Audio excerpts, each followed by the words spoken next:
Kullananın önündeyiz. İnsanlar koşuyor. Baba güzel. Ya 10 tatlıyı var mı? 10 tatlıyı taneye gidiyoruz. Rahat parçasının direkt sonunda.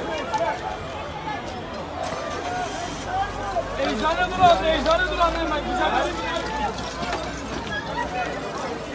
Hayır ya, Ziraat Bankası'nın solu.